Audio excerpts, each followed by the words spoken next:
This is Aska Tanveer with Kashmir Panorama. Modi has made India an unsafe place for Muslims and other minorities as the RSS-backed Indian regime is on a mission to purge India of its minorities. A report released by the Kashmir Media Service today said Muslims and other minorities are living in a perpetual state of fear in India, adding they are attacked with impunity.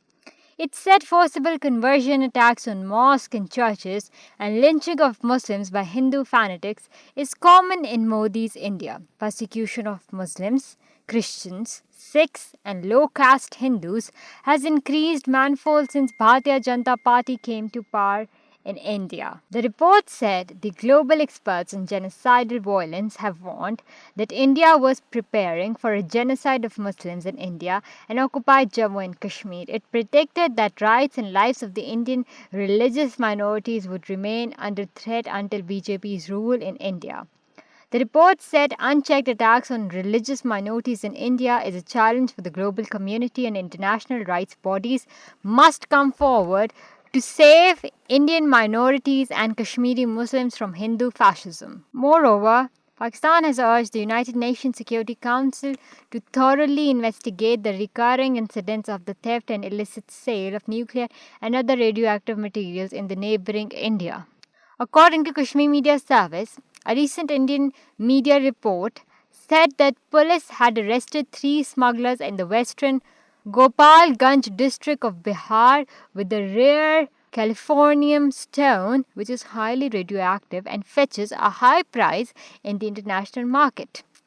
The Security Council should be deeply concerned at the recurring incidents of the theft and illicit sale of nuclear and other radioactive materials in our eastern neighbor. Ambassador Munir Akram, permanent representative of Pakistan to the UN, told a committee established by the 15-member council pursuant to its resolution of 1540 that requires UN member states to take specific steps to prevent the proliferation of weapons of mass destruction. In the latest incident, the last August 2024, a group was found in illegal possession of a large quantity of highly radioactive and toxic substances, californium, worth $100 million. Adding that 3 incidents of theft of the californium were reported also in India in 2021. These incidents, Ambassador Munir Akram suggested the existence of a black market for sensitive materials. At the same time, the Pakistani envoy said, while preventing non-state actors from acquiring sensitive materials, rights of states of the peaceful use of dual use of technologies must be safeguarded. Export control regimes should not serve as tools of coercion and discrimination. Under the terms of Resolution 1540, the Security Council demands that all states refrain from providing any form of support to non-state actors that attempt to develop, acquire, manufacture, process, transport, transfer or use nuclear, chemical or biological weapons and their means of delivery, in particular for terrorist purposes.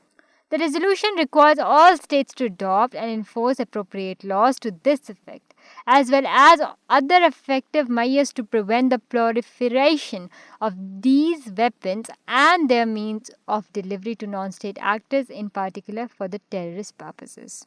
In his remarks, Ambassador Munir Akram told the committee that Pakistan, as a responsible nuclear weapon state, had participated actively in the formulation and negotiation of the UNSC Resolution 1540, an enforcement mechanism to regulate the transfer of sensitive goods and technologies, and a comprehensive export control regime of the highest international standards. Pakistan, he said, had submitted 6 reports including a comprehensive matrix, appointed the national point of contact, adopted a voluntary National Action Plan, offered technical assistance to several countries to help implement the 1540 resolution, and promoted regional cooperation for effective implementation of the resolution, including a regional seminar on implementation of 1540 to share best practices and national experiences. Pakistan believes that the 1540 committee should continue to focus on capacity building and voluntary assistance, Ambassador Akram said, underscoring the need to further refine the assistance mechanism by enabling states to submit more specific assistance offers and requests corresponding to the various provisions of the 1540 matrix.